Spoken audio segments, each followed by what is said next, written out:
Thanks to Cecilia and Will for your introductions. I'm Marianna Koval, and I'm the director of Invest NYC SDG, an initiative at the Center for Sustainable Business at NYU Stern. Our purpose is to engage the private sector in supporting New York City's and the United Nations Sustainable Development Goals. We want to spur private financial investment, ranging from philanthropy to impact investments to more traditional finance. Supporting sustainable mobility stands high on our list. And I'm joined today by Danny Harris, the Executive Director of Transportation Alternatives and our program partner. A widely respected advocacy organization, TA has been at the forefront of reclaiming New York City streets from cars for people for nearly 50 years, organizing and advocating for walking, biking, and public transit. Together, Danny and I want to share with you the Equitable Commute Project. We go to slide 2, please.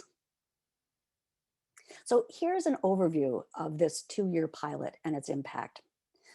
You've heard it already, but we want to subsidize 50% of the cost of a micromobility vehicle, an e-bike, bike, or e-scooter for 10,000 lower income essential workers.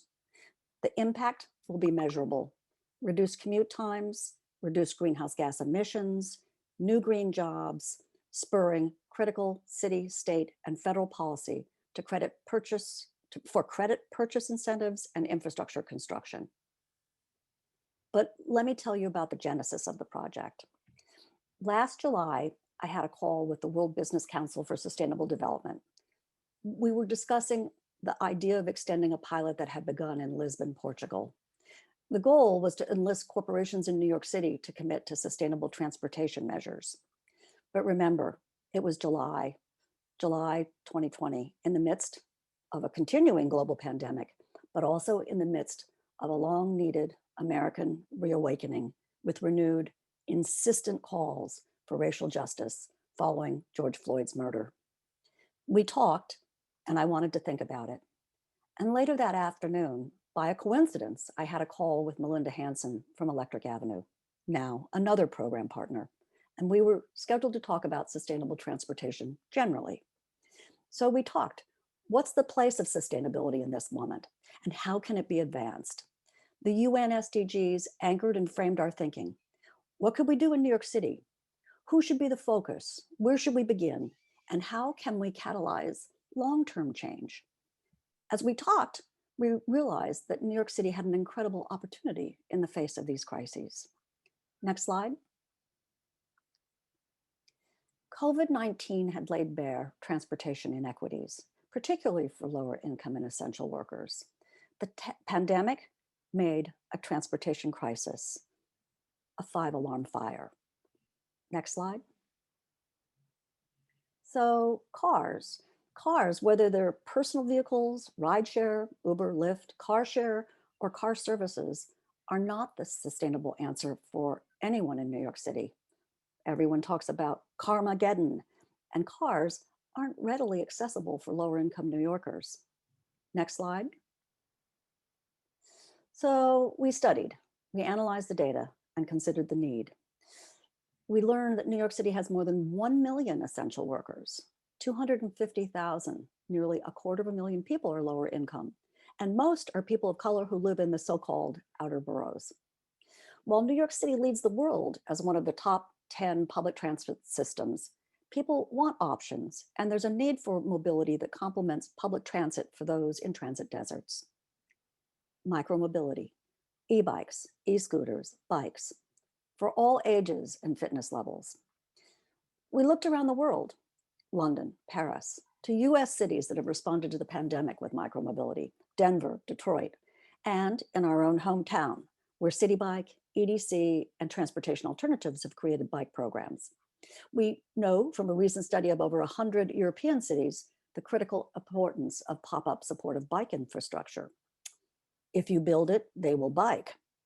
It's a chicken or egg conundrum, but we're confident in New York City that if you bike, they will build it. Next slide. We studied demand. We did a quick survey in 2 healthcare systems in the Bronx. We found over 600 employees wanted an e-bike. We decided to pilot the pilot in the Bronx. Next slide. Penny, Justin, Sharon are essential workers in the Bronx, and they've made their case. Substantially reduced commute times, major convenience, and lower commute costs. Next slide. We see ownership of micromobility as one piece of transportation justice, and yet cost is an impediment for lower income New Yorkers. But subsidies and low-cost financing for people without credit histories can bridge this gap. So we reached out and we built a large collaboration with Transportation Alternatives, Electric Avenue, the HOPE program, Barreto Bay Strategies, NYU Rudin, and far beyond. Supported by EDC and DOT, we're continuing to grow a broad citywide coalition. Next slide. Danny, take it from here. Hi, thank you, Marianna. And thank you all for joining us today. I'm Danny Harris. I'm honored to be the Executive Director at Transportation Alternatives. And I just wanted to get to a bit of the why you're here, what we're looking for, and just to sort of dig into some more of the specifics. So a few pieces that I just want to add on to what's already been shared is that commute time is one of the single biggest indicators of moving people out of generational poverty. So as we are thinking about ECP, what we want to present this as a yes and. This is on top of the work that's being done, especially with federal support to build out and expand public transit across the city, to build upon the bike boom that Transportation Alternatives and our partners, especially at DOT, have been fueling for decades now. And this is simply another way of keeping New Yorkers moving and thinking about how these benefits can not only impact the 10,000 who would be part of this program, but the ripple effects would sort of play out across communities and citywide, even as we sort of start this pilot in the Bronx. So we are looking to raise $6.25 million in corporate support in advance of this program, which would help to build this out over the course of 2 years. Again, this would be to provide 10,000 essential workers with 50% cost towards the purchase of a micromobility tool. We have a number of other partners, which I'm excited to share with you. But so when we talk about why this is happening now and why we need your support, it's because, again, New York City has proven that it is a transportation leader across the nation.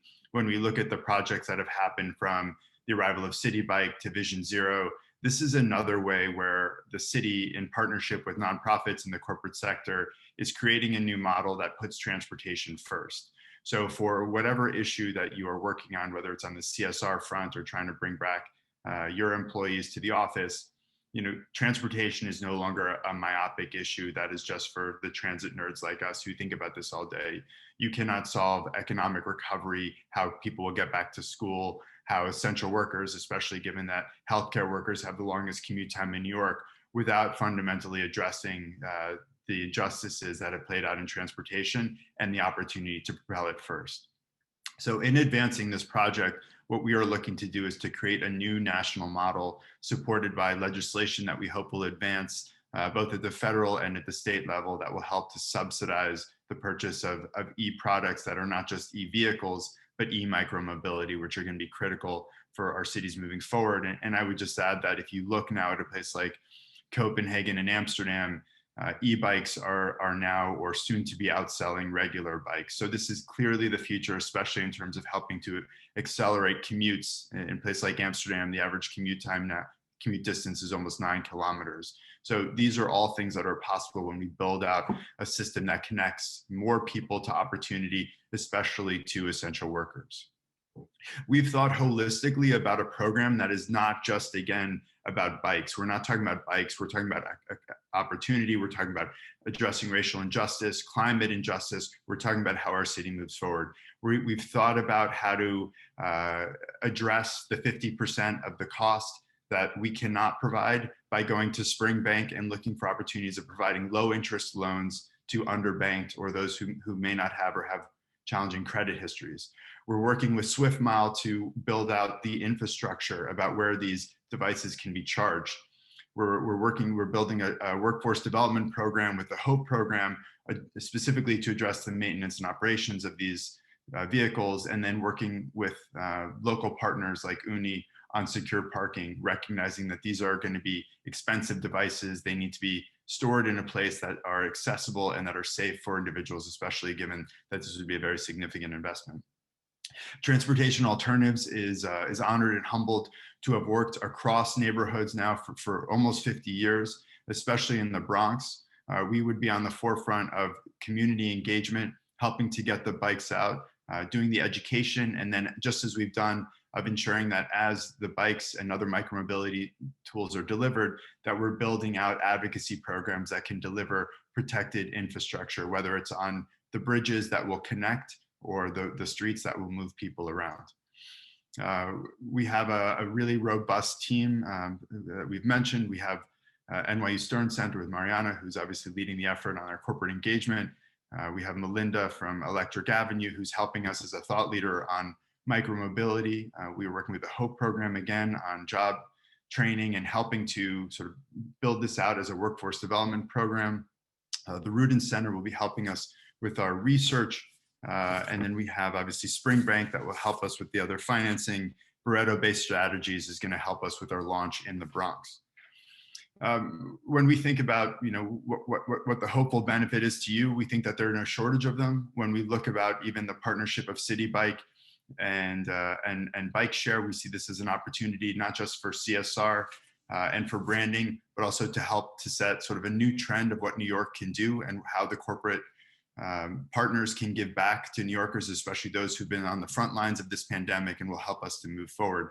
We also see that, again, this is building out another leg of advocacy to build more transportation alternatives that support all New Yorkers. Again, when we can build out a network, it supports everybody. It's important to recognize that when you look at a place like London, the case for transforming streets was actually led by businesses. Businesses recognize that getting their employees to work safely, especially with things like protected bike lanes, was a critical tool for reviving the downtown core and has been sort of a driver for helping to build out business support for protected bike infrastructure. We've seen that obviously in other places of New York. We see this as an opportunity not just, again, to support 10,000 essential workers, but also to build out a more equitable transportation system that works for everybody. When we look at the finances, again, this is a 2-year program where we're in the process of raising $6.25 million. The vast majority of those funds are obviously going to go to product costs, to products to bring in the tools that are needed, with minor costs that are obviously going for project management and operations, which obviously we would each take on our responsibility, TA as the implementing partner, helping to do the on-the-ground work. As we launch, we will launch with our pilot of a pilot up in the Bronx in Q2 to Q3 of 2021, and then we would 2021, and then we would focus on a citywide rollout across all 5 boroughs in the next 2 years. We have Sarah Kaufman here from Rudin Center, who is going to be building out the back end and the data to help us understand how the project is working, what the ripple effects are in terms of impact, not only to help us sort of scale the project, to help tell the story, but also to help to make tweaks along the way to ensure that it's most impactful for the individuals who are receiving the micromobility devices and also for the program in general. We have a growing coalition of partners. We're really excited to welcome these and others, and we ask that you join us. We think this is an incredible opportunity for the city, for most importantly for essential workers, and for a shared partnership about moving the city forward, especially those who've been on the front lines helping us get through this pandemic. So thank you very much, and I'm happy to turn the floor over. Thank you, Danny.